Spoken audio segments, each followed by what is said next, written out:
Hello everyone. स्वागत है आप सभी का banking and financial awareness foundation series के पहले लेक्चर में। मैं हूं श्याम तिवारी, आपका banking and general awareness educator.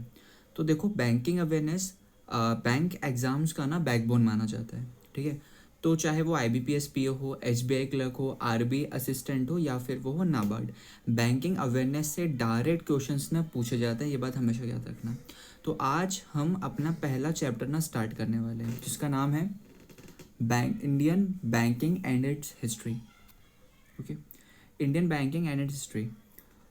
सो इस चैप्टर में हम जानेंगे कि इंडिया में बैंकिंग की शुरुआत कैसे हुई, RBI कब बना, SBI का ओरिजिन क्या था। ओरिजिन का मतलब होता है शुरुआत। जैसे अगर आपसे कोई बोलता है कि what is origin of SBI, it means SBI की शुरुआत कहाँ से हुई। ठीक है, और बैंकिंग सिस्टम्स किस तरह डेवलप हुआ। तो चलिए शुरू करते हैं। Okay okay so what will we learn today. आज हम क्या क्या पढ़ने वाले हैं। बैंक क्या होता है, बैंकिंग क्या होता है, बैंकिंग का हिस्ट्री, प्रेसिडेंसी बैंक्स, RBI का फॉर्मेशन, बैंक नेशनलाइजेशन, RRBs और डिफरेंट टाइप्स ऑफ बैंकिंग। और एक बात आप याद रखना, लास्ट में जब लेक्चर का एंड हम करेंगे साथ में MCQs भी प्रैक्टिस करेंगे। तो आज का चैप्टर बैंकिंग अवेयरनेस की पूरी फाउंडेशन को ना बिल्ड करेगा। ओके, आगे। अब यहाँ पर पूरा ना स्टेटमेंट मैंने लिख के रखा है, यहाँ पर आप स्टेटमेंट जल्दी पढ़ सकते हो, बट मैं आपको एक स्टोरी बेस्ड में भी समझाता हुआ चलूँगा। Like not in a word of story, proper story नहीं हो, कहानी नहीं बनाऊंगा मैं, बट मैं इसका पूरा ना एक हिंदी में पूरा आपको समझाता हुआ चलूँगा। तो आप यहाँ पढ़ सकते हो what is a bank, definitions, सब चीज़ें यहाँ पे लिखे हुए हैं, एग्जाम्पल्स भी लिखे हुए हैं। तो आप इसको पढ़ सकते हो, छोटा ज़्यादा समय नहीं लगेगा, जितना मैं बोल रहा हूँ उतना आप पढ़ ही लोगे। ठीक है, तो सबसे पहले एक बेसिक सवाल, बैंक क्या होता है। सिंपल लैंग्वेज में, बैंक एक फाइनेंशियल इंस्टीट्यूशन है जो पब्लिक से पैसा डिपॉजिट लेता है और ज़रूरतमंद लोगों को ना लोन देता है। एग्जाम्पल के लिए, आप अपना पैसा ना SBI में जमा करते हो, SBI उस पैसे का एक हिस्सा किसी बिजनेसमैन या होम लोन लेने वाले व्यक्ति को लोन के रूप में देता है। इसी प्रोसेस को ना बैंकिंग सिस्टम का ना बेस माना जाता है। बैंक सिर्फ डिपॉजिट और लोन ही नहीं देता। आज के समय में बैंक आपको ATM services, credit card, debit card, internet banking, mobile banking जैसे बहुत सारी फैसिलिटीज भी ना प्रोवाइड करता है। ओके, आगे बात करते हैं। Okay, so what is banking. देखो, अब सवाल आता है कि बैंकिंग क्या होता है। एग्जाम पॉइंट ऑफ व्यू से ये बहुत ना इंपॉर्टेंट है। बैंकिंग की डेफिनेशन मैं आपको बताऊंगा, उसके पहले बैंकिंग रेगुलेशन एक्ट 1949 जो ये लिखा हुआ है। ओके, सो याद रखना, ये चीज़ बहुत याद रखने वाली चीज़ है, एग्जाम में ना डायरेक्टली पूछा जा सकता है। तो बैंकिंग का मतलब है पब्लिक से डिपॉजिट्स लेना और उन पैसों को लेंडिंग या इन्वेस्टमेंट के पर्पस के लिए यूज़ करना। अब आप यहाँ सोचेंगे कि ये लैंडिंग का क्या मतलब होता है। देखो, लैंडिंग का मतलब होता है लोन देना। मान लो तुम मान लो तुम SBI बैंक में गए और 5 लाख का होम लोन लिया। SBI ने तुम्हें 5 लाख रुपए दिए हुए हैं। ये जो 5 लाख रुपए तुम्हें दिए गए ना, वो ही उसी को ना लैंडिंग कहते हैं। याद रखना, इसी को हम लैंडिंग कहते हैं। और एक शॉर्ट ट्रिक याद रखना इसमें, डिपॉजिट, डिपॉजिट करा, देन आपको लोन, लोन मिला, और उनके बाद investment. Deposit, loan and investment, ये जो यहाँ पर पॉइंट्स दिए, deposit, lending money, loan sort of और इन्वेस्टमेंट, इसी चीज़ को हम बोलते हैं बैंकिंग। क्या बोलते हैं इसी चीज़ को हम? इसी चीज़ को हम बोलेंगे banking. Okay, sorry proper writing नहीं आ रही है। अब बैंकिंग, ठीक है, आगे बढ़ते हैं। अब हम बात करेंगे history of banking in India के बारे में। ठीक है, ये थोड़ा इंटरेस्टिंग होगा। तो देखो, ये सबसे इंपॉर्टेंट पार्ट पे हम एंटर कर रहे हैं, history of banking in India. देखो, इंडिया में बैंकिंग कोई नई चीज़ नहीं है। एंशियंट इंडिया में लोग पैसे उधार देते थे और व्यापार करते थे, लेकिन उस समय ऑर्गेनाइज्ड बैंकिंग सिस्टम नहीं था। मॉडर्न बैंकिंग की शुरुआत ब्रिटिश रूल के दौरान हुई थी। कब हुई थी? ब्रिटिश रूल के दौरान हुई थी। ब्रिटिश ईस्ट इंडिया कंपनी, याद रखना, ब्रिटिश ईस्ट इंडिया कंपनी को ट्रेड करने के लिए एक ऑर्गेनाइज फाइनेंशियल सिस्टम की ज़रूरत थी। ठीक है, इसी वजह से धीरे धीरे ना मॉडर्न बैंकिंग सिस्टम क्या हुआ, डेवलप हुआ। और अब यहाँ पर ना एक बहुत इंपॉर्टेंट फैक्ट बता रहा हूँ, याद रखना। 1773 वैरन हेस्टिंग्स के बारे में आपको चीज़ बताऊंगा। वैरन हेस्टिंग्स ने जनरल बैंक ऑफ बंगाल और बिहार एस्टेब्लिश करने की ना रिकमेंडेशन दी थी। ये इंडिया में सेंट्रल बैंक इंस्टीट्यूशन एस्टेब्लिश करने की पहली कोशिश माना जाता है। और एग्ज़ाम में ना लाइक पूछा जाता है इस बारे में, आप याद रखना कि इंडिया का पहला यूरोपियन बैंक कौन सा था, तो वो था बैंक ऑफ हिंदुस्तान। लेकिन अभी जो मैंने बताया होगा वो आपको बिल्कुल टॉप पे समझ में ना आए कि वैरन हेस्टिंग्स है कौन, क्या है, ये कोई नेम है या कोई इंस्टीट्यूशन है, कोई प्राइवेट अथॉरिटी कंपनी, क्या है, इसके बारे में आपको बताता हूँ। तो Warren Hasting British East India Company के एक सीनियर ऑफिसर थे। कहाँ के थे? ब्रिटिश ईस्ट इंडिया कंपनी के सीनियर ऑफिसर थे। सबसे पहले वो गवर्नर ऑफ बंगाल बने थे, बाद में वो इंडिया के फर्स्ट गवर्नर जनरल थे। बैंकिंग में ना इनका नाम बार बार क्यों आता है? क्योंकि 1773 में वैरन हेस्टिंग्स ने सजेस्ट किया था, अभी जो बता ना रिकमेंडेड किया था, सजेस्ट किया था कि इंडिया में एक ऑर्गेनाइज बैंक होना चाहिए, इसलिए उसने General Bank of Bengal and Bihar establish करने की रिकमेंडेशन दी थी। ओके, आई गेस अब आपको प्रॉपर तरीके से समझ में आ गया होगा। अब नेक्स्ट बात करते हैं प्रेसिडेंसी बैंक्स के बारे में बात करते हैं, ये बहुत इंपॉर्टेंट पॉइंट होने वाला है। ओके, सो देखो अब हम इंडियन बैंकिंग हिस्ट्री के बहुत इंपॉर्टेंट चैप्टर पे आ गए हैं जिसका नाम है प्रेसिडेंसी बैंक्स। और ब्रिटिश पीरियड में इंडिया में 3 प्रेसिडेंसी बैंक एस्टेब्लिश किए गए थे, लेकिन मैं आपको बताता हूँ प्रेसिडेंसी बैंक्स क्या है। ब्रिटिश पीरियड में लाइक इंडिया को 3 बड़े एडमिनिस्ट्रेटिव रीजन्स में डिवाइड किया गया था जिन्हें प्रेसिडेंसी कहा जाता है। अब वो कौन थे? तो फर्स्ट नाम आता है Bank of Calcutta, then Bank of Calcutta, Bank of Bombay and Bank of Madras. ठीक है, तो देखो बैंक ऑफ कैलकाटा एस्टैब्लिश हुआ था 2 जून 1806। ये इंडिया की पहली प्रेसिडेंसी बैंक थी। प्रेसिडेंसी बैंक मैंने आपको बता ही दिया। उसके बाद से और सबसे इम्पॉर्टेंट यहाँ पर जो बात है वो है स्टेट बैंक ऑफ इंडिया का ओरिजिन ना इसी बैंक से माना जाता है। ठीक है, सेकंड था आपका बैंक ऑफ बॉम्बे, 15 अप्रैल 1840, ठीक है, ये एस्टैब्लिश हुआ था। Then Bank of Madras establish 1 जुलाई 1843। ठीक है, एग्जाम में हमेशा पूछा जाता है फर्स्ट प्रेसिडेंसी बैंक कौन सा है, तो आप हमेशा बताना फर्स्ट प्रेसिडेंसी ऑफ बैंक है आपका बैंक ऑफ कैलकाटा। इस चीज़ को याद रखना अच्छी तरीके से। ओके, और अब इसके बाद मैं एक और चीज़ बताता हूँ, इसको याद करने का तरीका ये है कि जब भी 3 प्रेसिडेंसी बैंक आती है आप बिल्कुल एक फ्लो चार्ट अपने दिमाग में रेडी करके रखिए। Calcutta, Bombay, Madras, CBM, Calcutta, Bombay and Madras. Okay, so अब आगे बढ़ते हैं, यही सीक्वेंस थी, वो सीक्वेंस मैंने आपको बता दिया। ओके, सो अब हम बात करने वाले हैं कि लाइक कुछ ऐसे इंपॉर्टेंट बैंक्स जो इंडिपेंडेंस से पहले एस्टेब्लिश हुए थे। ठीक है, okay, important Indian banks before independence. ठीक है, स्टार्ट करते हैं। देखो सबसे पहले इलाहाबाद बैंक 1865। ओके, उसके बाद आपका आता है Oudh Commercial Bank. Okay, then Punjab National Bank, Bank of India. ठीक है, अब इसके बारे में बताता हूँ। इलाहाबाद बैंक 1865 ये पहला बैंक था जो एक्सक्लूसिवली इंडियंस द्वारा एस्टेब्लिश किया गया था। किसके द्वारा? इंडियंस द्वारा एस्टेब्लिश किया गया था। ओथ कमर्शियल बैंक 1881, ये बहुत इंपॉर्टेंट है, एग्जाम फेवरेट फैक्ट इसका बताता हूँ। First Indian commercial bank, limited liability bank, entirely Indian board of directors. ठीक है, और पंजाब नेशनल बैंक ये लाहौर में एस्टेब्लिश हुआ था। लास्ट में बैंक ऑफ इंडिया 1906 मुंबई में एस्टेब्लिश हुआ। और यहाँ एक MCQ भी बनता है कि जब भी आपसे पूछा जाए फर्स्ट इंडियन कमर्शियल बैंक, क्या पूछा जाए? फर्स्ट इंडियन कमर्शियल बैंक, तो उसका आप नाम लेंगे ओथ कमर्शियल बैंक। ठीक है, अब कमर्शियल बैंक के बारे में बता देता हूँ आपको। वो बैंक होते हैं जो आम लोगों और बिजनेसेस को बैंकिंग सर्विस प्रोवाइड करते हैं। ठीक है, लाइक वो बैंक जो आम लोगों और बिजनेसेस को बैंकिंग सर्विसेज प्रोवाइड करता है और प्रॉफिट कमाने के लिए काम करता है। सिंपल लैंग्वेज में देखा जाए ना तो देखो पब्लिक से डिपॉजिट लेता है, पब्लिक को लोन देता है, बैंकिंग सर्विसेज प्रोवाइड करता है, इंटरेस्ट और फीस के थ्रू ना प्रॉफिट कमाता है। ओके, तो इसको हम कमर्शियल बैंक कहते हैं। ये पूरा मैंने आपको पढ़ा दिया, आगे बढ़ते हैं। देखो किसी भी बुक में आप देखोगे, ऑफ कोर्स ये किसी बुक से ही मैंने यहाँ पर लिख के रखा है, बट बुक में आपको जो एक्सप्लेनेशन मैं बारीकी से दे पा रहा हूँ वो वहाँ पर नहीं मिल पाएगा, आपको रिसर्च करनी पड़ेगी। यहाँ ऑलरेडी सारी रिसर्च करके रखा हूँ मैं, आपको सिर्फ इसको पढ़ना है और आगे बढ़ना है। ठीक है, इस और हो सके ना देखो PDF प्रोवाइड अगर आप बोलोगे तो मैं PDF इसकी प्रोवाइड कर दूंगा, बढ़िया, वरना आप स्क्रीनशॉट लेके भी आगे पढ़ सकते हो। ठीक है, अब आगे बात करते हैं 1906 से 1930, 1906 टू 1930 ओके के पीरियड में इंडियन बैंकिंग एक्सपेंशन पीरियड माना जाता है। ठीक है, अब ये बैंकिंग एक्सपेंशन क्या होता है? जिसका मतलब होता है विस्तार या फिर लाइक सॉर्ट ऑफ फैलाना। अब इस दौरान कई इंपॉर्टेंट बैंक्स ना एस्टेब्लिश हुए थे। ये सारे बैंक्स जितने भी थे वो सारे एस्टेब्लिशमेंट हुए थे। इसके अब नोट्स बना के रख सकते हो, बाकी पढ़ के भी रख सकते हो। ठीक है, 1906 bank of India, 1906 Canara bank, 1907 Indian bank, 1909 bank of Baroda, 1911 central bank of India, 1913 bank of Mysore.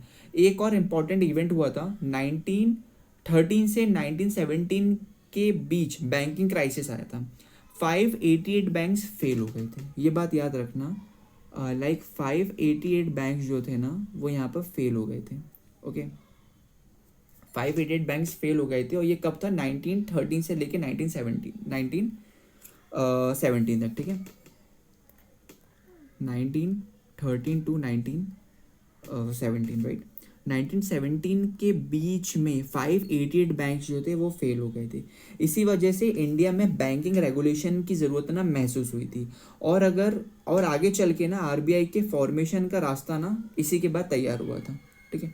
Now next, hope करता हूँ आपको सब समझ में आ रहा होगा। देखो, नहीं भी समझ में आ रहा होगा, जो भी चीज़ समझ में नहीं आई ना उसका मुझे आप बता देना कमेंट सेक्शन में, मैं एक अलग से वीडियो बना के ना आपको वापस पढ़ाने के लिए रेडी हूँ। ओके, सो अब बात करते हैं। अब हम ना एक बहुत इंपॉर्टेंट टॉपिक पे, देखो सारे पॉइंट्स सारे टॉपिक्स इंपॉर्टेंट है, बार बार बोलना पड़ता है क्योंकि हर एक चीज़ इसमें इंपॉर्टेंट है। नाउ 1921 में 3 प्रेसिडेंसी बैंक्स को ना मर्ज किया गया था, ठीक है। तो 1921 में 3 प्रेसिडेंसी बैंक्स को ना मर्ज किया गया था, ये बात याद रखना। Bank of Bengal, Bank of Bombay, Bank of Madras, ठीक है। फिर इंपीरियल बैंक ऑफ इंडिया, ये क्वेश्चन ना हर साल किसी ना किसी एग्जाम में ज़रूर पूछा जाता है, ये चीज़ याद रखना। 3 प्रेसिडेंसी बैंक थे जो मैंने आपको बता दिया, Bank of Bengal, Bank of Bombay, Bank of Madras, और एक था आपका इंपीरियल बैंक ऑफ इंडिया, ठीक है। 3 प्रेसिडेंसी बैंक थे और एक इंपीरियल बैंक था, ये बात याद रखना। 3:1 में आप इस चीज़ को समझ सकते हो। ओके, 3 प्रेसिडेंसी बैंक्स थे आपके यहाँ पे, और उसके बाद से एक आपका इंपीरियल बैंक था, ठीक है। और ये कब था? ईयर 1921, याद रखना 1921, ये ज़रूर याद रखना, ठीक है। अब आगे बढ़ते हैं। ओके, उसमें एक चीज़ और बता देता हूँ, इंपीरियल बैंक के बारे में आप सोच रहे हो कि इंपीरियल बैंक के बारे में बता दूँ। देखो, ब्रिटिश इंडिया के समय का एक बहुत बड़ा और पावरफुल बैंक था, उसको हम इंपीरियल बैंक ऑफ इंडिया कहते हैं। ओके, आगे बढ़ते हैं। ओके, सो अब बात करते हैं आरबीआई की। आरबीआई इंडिया का सेंट्रल बैंक है। ये एस्टेब्लिश कब हुआ था? ये एस्टेब्लिश हुआ था आपका 1 अप्रैल 1935। इसका हेड ऑफिस जो था वो इनिशियली कोलकाता, और अब कहाँ शिफ्टेड कर दिया गया था? 1937 में मुंबई में, ठीक है। तो आज भी जो आरबीआई के हेडक्वार्टर्स हैं वो मुंबई में ही है। अब एग्जाम पॉइंट ऑफ व्यू से आप क्या समझ सकते हो, जब भी आपको ये चीज़ पूछ जाएगी कि आरबीआई के एस्टेब्लिश कब हुआ था, तो आप यहाँ पर बोलोगे 1935। ओके, और उसके बाद से अब जो हेडक्वार्टर शिफ्टेड हुआ है वो कब हुआ था? 1937 में, 2 साल बाद। ओके, आगे बात करते हैं। ओके, अब हम बात करेंगे इंडिया को इंडिपेंडेंस मिलने के बाद बैंकिंग सेक्टर्स में ना बड़े रिफॉर्म आए थे, ठीक है। और वो जो बड़े रिफॉर्म्स थे उनके बारे में बात करते हैं। RBI nationalised. ओके, तो आरबीआई नेशनलाइज, अब ये क्या होता है? नेशनलाइज से आप क्या समझ सकते हैं? किसी प्राइवेट कंपनी या बैंक को गवर्नमेंट के कंट्रोल में दे देना, उसी को हम नेशनलाइज बोलते हैं, ठीक है। अब 1 जनवरी 1949 को आरबीआई को नेशनलाइज कर दिया गया था। इंपीरियल बैंक नेशनलाइजेशन, मतलब 1995 में इंपीरियल बैंक को नेशनलाइज किया गया।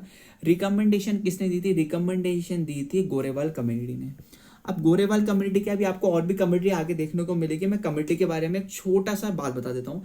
कमेटी ग्रुप होता है एक्सपर्ट्स का, जिसे गवर्नमेंट या आरबीआई किसी प्रॉब्लम या सॉल्यूशन ढूंढने के लिए बनाती है। और इस कमेटी का जो काम रहता है ना, वो आमतौर पर उसका जो नाम रहता है वो किसी आमतौर पर चेयरमैन के नाम पे रखा जाता है।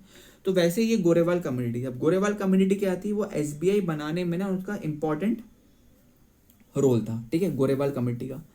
और गोरेवाल कमेटी ने ही क्या किया था? उसका नाम बदल कर क्या रख दिया था? स्टेट बैंक ऑफ इंडिया, ठीक है।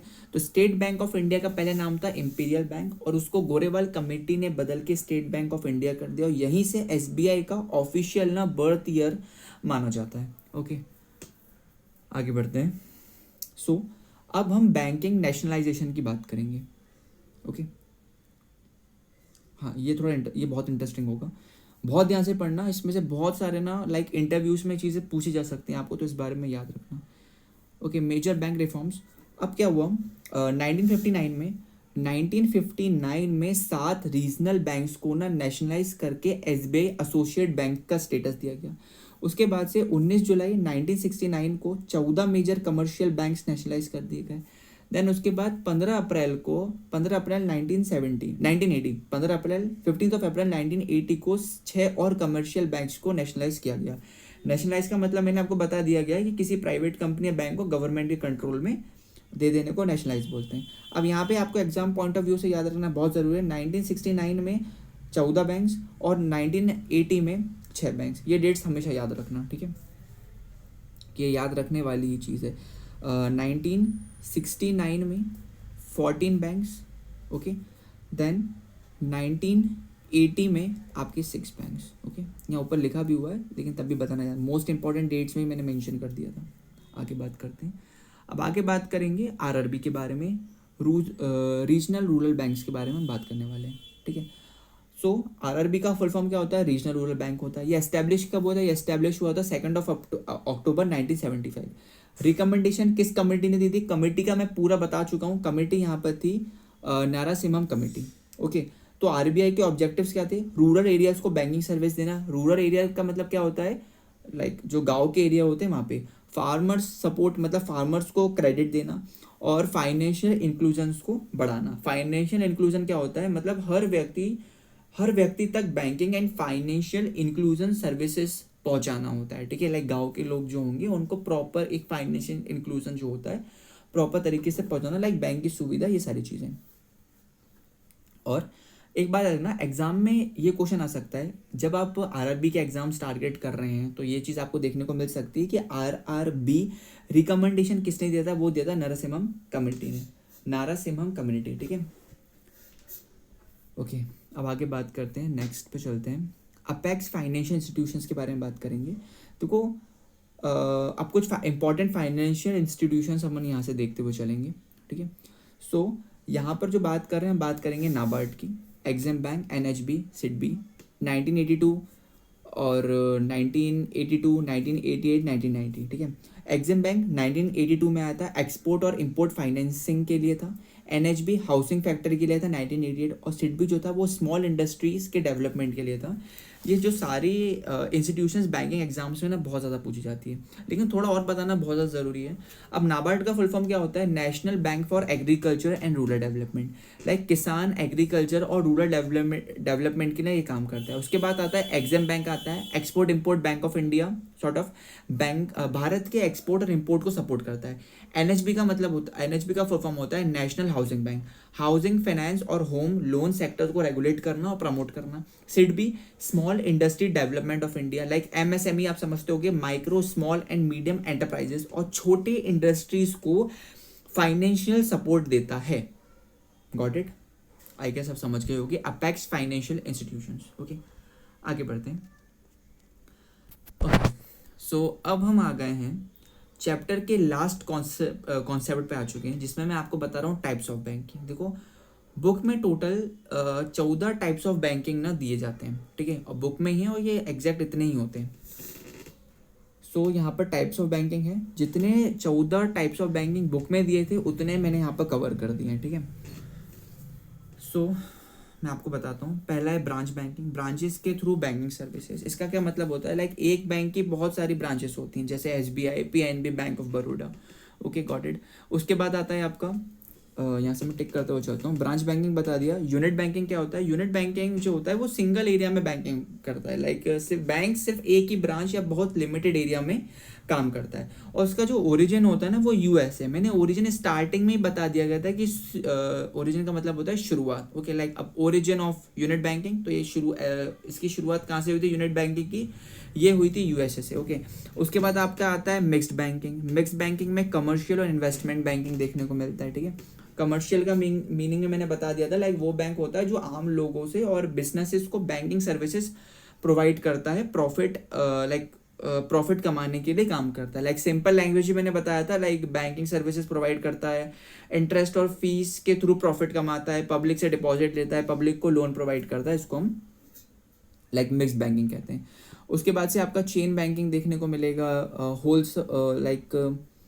Okay, chain banking, then wholesale banking, relational banking, correspondent banking, rural banking. अब रूरल बैंकिंग रूरल एरियाज के लिए होता है।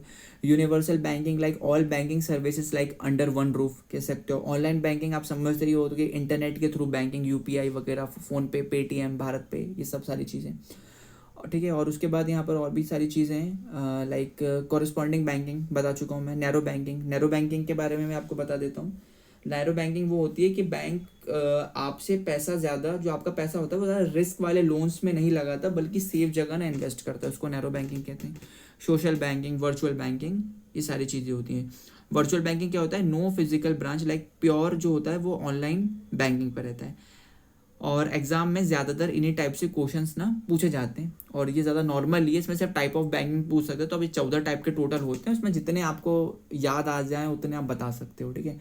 बट ये जितने भी आप बता रहे हो ना, तो आपको फिक्स्ड याद होने चाहिए। जितने भी आप एक्सप्लेन करना चाहो तो वो आपको पता होना चाहिए कि भाई देखो इतने होते हैं, ठीक है। अब हम आगे बढ़ते हैं।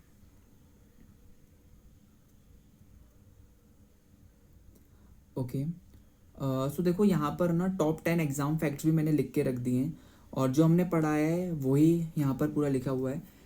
इसको याद करने वाली चीज़ है, इसका स्क्रीनशॉट ले लेना। टॉप 10 एग्जाम फैक्ट याद रखना। 1973 General Bank of Bengal and Bihar, इसके बारे में मैंने आपको वारन हेस्टिंग के बारे में बताया था। First European bank, first presidency bank याद रखना।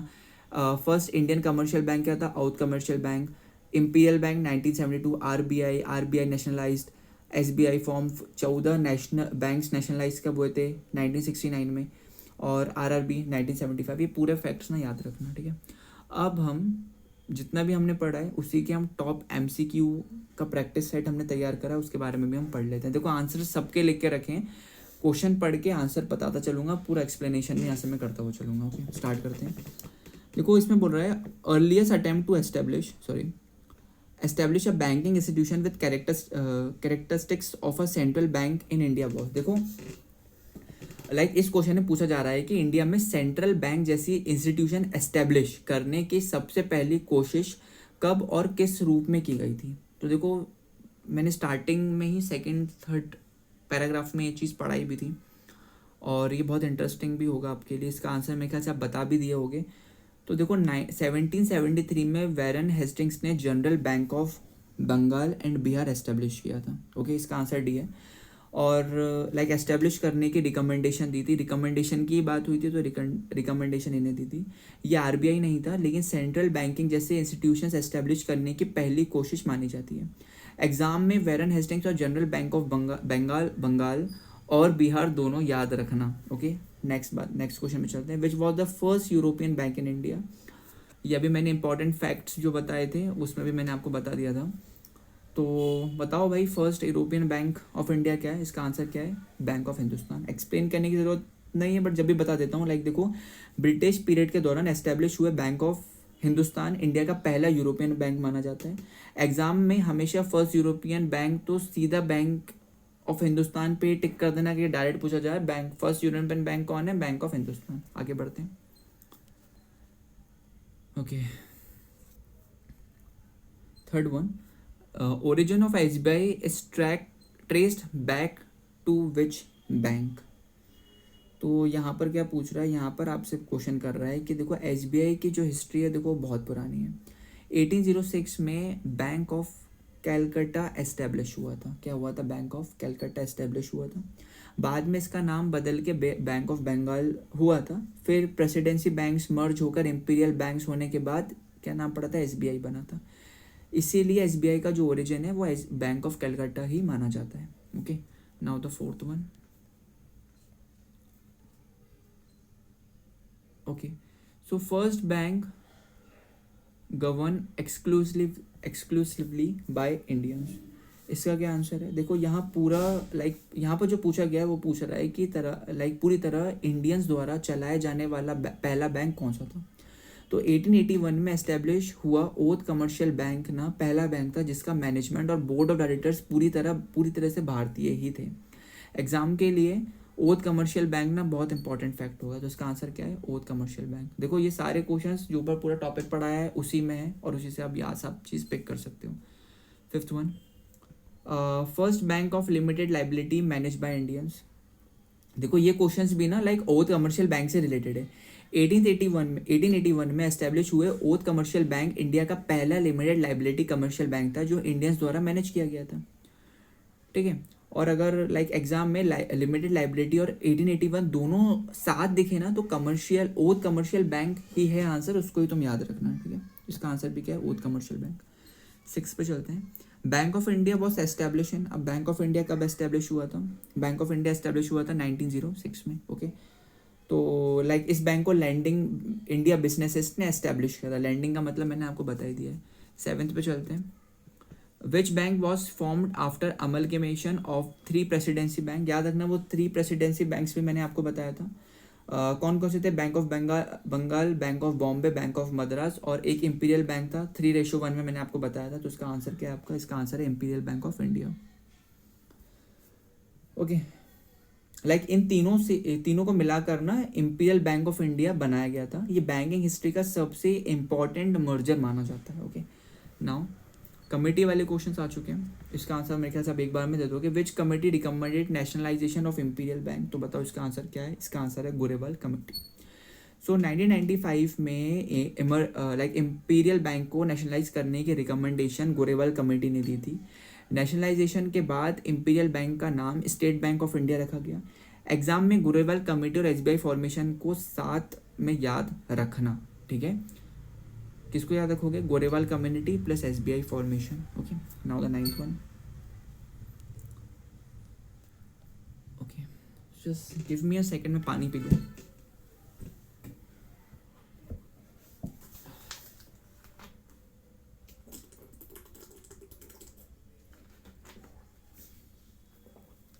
ओके, 9th क्वेश्चन पे आ गए। देखो वीडियो आधे घंटे की जाएगी आराम से, लेकिन बहुत ज़्यादा इम्पैक्ट वाली वीडियो रहेगी है। इसको प्रॉपर देखना, भले अगर ज़्यादा टाइम ना तो स्पीड बढ़ा के देख लेना, बट बढ़िया तरीके से पूरा पढ़ना। इसको पढ़ने के बाद तुम्हारा फ़ायदा ये, इंडियन बैंकिंग एंड हिस्ट्री के बारे में तुम्हें बहुत कुछ इसमें सीखने के लिए मिल जाएगा। मतलब तुम्हारा एक बेसिक स्ट्रॉन्ग हो जाएगा यहाँ से, ओके। 9 पे बात करते हैं। Bank of Baroda was establish, क्या हो जाता है? Bank of Baroda was establish. Bank of Baroda कब एस्टेब्लिश हुआ था? जो बैंक ऑफ बड़ौदा की स्थापना हुई थी वो 1909 में हुई थी। 1909 में हुई थी। ये इंडिया का सबसे पुराना और बड़े पब्लिक सेक्टर बैंक में से एक है। एग्जाम में बैंक ऑफ बड़ौदा का एस्टेब्लिशमेंट ईयर पूछा जा सकता है, ये बात याद रखना। अब 10th पे चलते हैं। RRB was establish on recommendation of, तो ये रीजनल रूरल बैंक की बात कर रहा है ना। तो की रिकमेंडेशन किसने दी थी? ये दी थी नारासिम्हम कमेटी। इसके बारे में मैंने आपको प्रॉपर तरीके से पढ़ाया था, याद रखना इस चीज़ को। थोड़ा इसका एक्सप्लेनेशन भी दे देता हूँ मैं आपको। लाइक आरआरबी का जो ऑब्जेक्टिव रूरल एरियाज में बैंकिंग फैसिलिटीज़ पहुँचाना और किसानों को फाइनेंशियल सपोर्ट देना था। आरबीआई का जो स्टैब्लिशमेंट हुआ था वो 2 अक्टूबर 1975 को हुआ था। और रिकमेंडेशन किसकी थी? नारासिम्हम कमेटी की। ओके, आगे बात करते हैं। 11th MCQ पे चलते हैं। Imperial bank become SBI on, ठीक है। ये कब हुआ था? इसका आंसर है like imperial Bank of India को 1955 में, कब? 1955, 1 जुलाई 1955 में नेशनलाइज कर दिया गया था। और किसने करा था? एक बार और बताता हूँ। गोरेवाल कमेटी की रिकमेंडेशन पर इसका नाम बदल कर क्या रख दिया गया था? एसबीआई रखा गया था। इसलिए एसबीआई का ऑफिशियल फॉर्मेशन 1955 में माना जाता है। एग्जाम में 1955 और एसबीआई फॉर्मेशन एक बहुत इंपॉर्टेंट रोल प्ले कर सकता है, ये बहुत इंपॉर्टेंट है, okay. Now 12th one, imperial bank was changed into, okay. तो अभी ऊपर पढ़ाया था, तो इसका आंसर आप डायरेक्टली बता सकते हो SBI, okay. Now the 13th one, okay. So 7 regional banks became associate banks of SBI in, देखो 1959 में 7 रीजनल बैंक्स को नेशनलाइज करके एसबीआई के एसोसिएट बैंक्स का स्टेटस दिया गया था। इसका जो ऑब्जेक्टिव था वो एसबीआई की रीच को देश के अलग अलग हिस्सों तक पहुंचाना।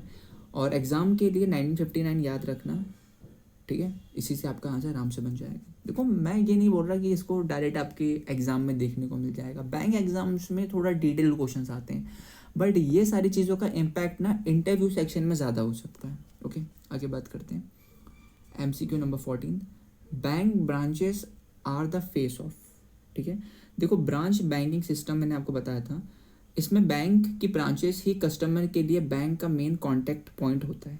कस्टमर्स अकाउंट खोलना, पैसे डिपॉजिट करना, लोन लेना और अन्य बैंकिंग सर्विसेज के लिए ब्रांच विजिट करते हैं, इसीलिए ब्रांचेस को बैंक का फेस कहा जाता है, ठीक है। तो इसका आंसर है banks where customers visit. Now the 15th one, which banking system operates through few branches in the same area? Okay देखो मैंने यूनिट बैंकिंग भी आपको पढ़ाया था। बैंक सिर्फ एक ही ब्रांच या बहुत लिमिटेड एरिया में काम करता है, उसको यूनिट बैंकिंग कहते हैं। इसका आंसर भी यूनिट बैंकिंग है। इसके बारे में मैं थोड़ा सा और बता देता हूँ आपको। लाइक यूनिट बैंकिंग में बैंक एक लिमिटेड जोग्राफिकल एरिया में काम करता है। इसकी ब्रांचेस जो होती है बहुत कम होती हैं और अधिकतर एक ही एरिया में ऑपरेट करता है। ये कॉन्सेप्ट सबसे पहले कहाँ डेवलप हुआ था, उसका ओरिजिन भी मैं आपको ऊपर जो हमने पढ़ा था उसमें बताया था। उसका आंसर है यूएसए। ओके तो यूनिट बैंकिंग यूएसए, कनेक्टेड चीज़ याद रखना। नाउ द 16 वन, लो अभी बात करिए और वही चीज़ आ गया कि यूनिट बैंकिंग ओरिजिनेट इन कहाँ पर है। इसका आंसर यूएसए, यूएसए। ओके याद रखना। Now 17th one, okay commercial banking plus investment banking together is called. देखो जब कोई बैंक कमर्शियल बैंकिंग और इन्वेस्टमेंट बैंकिंग दोनों एक्टिविटीज़ के साथ साथ कर रखता है तो उसे मिक्स बैंकिंग कहा जाता है। क्या कहा जाता है? मिक्स बैंकिंग कहा जाता है। Okay now the 18th one, which is not a type of banking. ठीक है, इसमें से बैंकिंग का कौन सा टाइप नहीं है? Branch, wholesale, universal, drawer. देखो लास्ट ड्रॉर है क्योंकि अभी जब हमने 14 बैंक के बारे में पता था तो ड्रॉर वहाँ पर नहीं था। ठीक है, तो देखो जब मैं और बताता हूँ 18th वन है ना ये, हाँ। Branch banking, wholesale banking, universal banking, social banking सभी रियल बैंकिंग सिस्टम्स होते हैं, लेकिन जो ड्रॉअर बैंकिंग नाम की कोई भी बैंकिंग टाइप होती नहीं है। तो एग्जाम में ऐसे फेक ऑप्शंस भी देके ना तुम्हें कंफ्यूज कर सकते हैं। अब ड्रॉअर का मतलब तुम समझ सकते हो, लाइक विड्रॉल सॉर्ट ऑफ या कुछ चीज़ निकाली गई हो तो उसमें तुम समझोगे कि यार पैसा लेन देन निकालने के बाद है तो शायद ये हो सकता है, वहाँ तुम कंफ्यूज हो जाओगे। बट याद रखना वो 14 बैंक जो पढ़ाए थे ना उसका नाम देखो याद एक बार में नहीं हो सकता, लेकिन अगर अल्टरनेट में भी याद करोगे ना, एक एक दिन छोड़ के भी याद करोगे ना, तो वो कहीं ना कहीं याद हो जाएगा। अपने अकॉर्डिंगली ABCD फॉर्मेशन में उसको सेट कर लो और पढ़ना शुरू कर देना। तो इसका जो आंसर है वो है drawer banking. Drawer banking is not a type of banking, ये बात याद रखना। Now the 19th, banking services provided on behalf of another bank is called. देखो ओके मैं डायरेक्ट इसके आंसर से शुरू करूंगा। कॉरेस्पॉन्डेंट बैंकिंग में एक बैंक दूसरे बैंक की तरह से सर्विसेज प्रोवाइड करता है। ओके ये इंटरनेशनल ट्रेड और फॉरेन ट्रांजेक्शन्स में बहुत इंपॉर्टेंट ना रोल प्ले करता है। और जैसे फंड ट्रांसफ़र, चेक क्लियरिंग और foreign exchange services sort of ये चीज़ें होती हैं। नाउ द 20th वन, बस 2 ही बचे हैं, ख़त्म होने वाली क्लास। मैं जानता हूँ बहुत बड़ी क्लास हो चुकी है बट प्लीज़ पढ़ना तो पड़ेगा। Okay which banking has no physical branch location. So ऐसे इसके बारे में बताया कि no physical branch location, direct आपके दिमाग में आंसर आ ही जाएगा। इसका आंसर होगा ऑनलाइन बैंकिंग। देखो ऑनलाइन बैंकिंग में कस्टमर्स इंटरनेट के माध्यम से अपना अकाउंट ऑपरेट करते हैं, इसमें ब्रांच विजिट करने की ज़रूरत नहीं होती है। Fund transfer, balance check, statement download और बिल पेमेंट सब ना ऑनलाइन देखा जा सकता है, सबके ना अल्टरनेट ऐप्स होते हैं। Now the last one, a bank without branch network and operating through online mobile channels is known as. तो इसका आंसर है direct bank. Okay so okay guys, दोस्तों प्यारे स्टूडेंट्स, ये था हमारा पूरा टॉपिक जिसमें हमने Indian banking and its history के बारे में ना पूरा कंप्लीट कर लिया है। और ऐसे ही करके हम बैंकिंग एंड फाइनेंशियल अवेयरनेस का पूरा सिलेबस कंप्लीट करेंगे। अब जो हमारा नेक्स्ट टॉपिक है वो है इंडियन बैंकिंग स्ट्रक्चर के बारे में। देखो टोटल 20 चैप्टर्स हैं पूरे और सब इतने बड़े हैं, लेकिन ये वीडियोस बनाना और ये पूरा प्लेलिस्ट तैयार कर रहा हूँ मैं, और ये एक बार ही आएगी, इसको आप बार बार देख सकते हो, ये कभी चेंज नहीं होने वाला है क्योंकि ये पास्ट के रिकॉर्ड्स पे है। जब करंट की बात आएगी, जब मैं करंट अफेयर्स की क्लासेस स्टार्ट करूँगा ना, तो उसमें जो भी चीज़ करंट डेट की पूछी जाएगी तो मैं वहाँ पर कंप्लीट कर दूँगा। तो मैं प्रे करता हूँ ये तुम अच्छे से पढ़ो और इसको पूरा कंप्लीट करना। इसमें कुछ भी चीज़ समझ में नहीं आई होगी ना तो कमेंट सेक्शन बिल्कुल आपके लिए ही है, वहाँ पर आप बिल्कुल कोई क्वेश्चन पूछना, मैं आंसर दूंगा। हो सकता है पढ़ाते समय मुझसे भी कुछ गलतियाँ हुई हों तो बताना, उसको हम चेक करेंगे और वापस एक और क्लास में बना दूंगा आपके लिए, उसको प्रॉपर तरीके से पढ़ा दूंगा। और भी बैंकिंग एंड फाइनेंशियल अवेयरनेस का कुछ भी चीज़ पढ़ना हो तो कमेंट सेक्शन में बताओ, मैं उसकी क्लास अलग से बना दूंगा। अभी जो सीरीज हम चलाने वाले हैं 18 to 20 चैप्टर्स की, उसके बीच में मैं ऐड ऑन कर दूंगा, ठीक है। सो बाकी मिलता हूँ मैं आपके साथ एक नए सेशन में जिसमें हम पढ़ेंगे इंडियन बैंकिंग स्ट्रक्चर। तब तक के लिए बड़े तरीके से पढ़ते रहो, अपना ध्यान रखो, ख्याल रखो और कोई भी प्रेशर मत लो। बैंक एग्जाम्स है, एसएससी एग्जाम्स हो, रेलवे एग्जाम्स हो, एक कंसिस्टेंसी फॉलो करेंगे, लिमिटेड सोर्सेज से ही पढ़ेंगे लेकिन कंसिस्टेंट रहेंगे तो easily bank exams, SSC, railway, कोई भी एग्जाम्स हम क्लियर कर सकते हैं। तो मिलते हैं एक नई वीडियो के साथ, तब तक के लिए जय हिंद, जय भारत।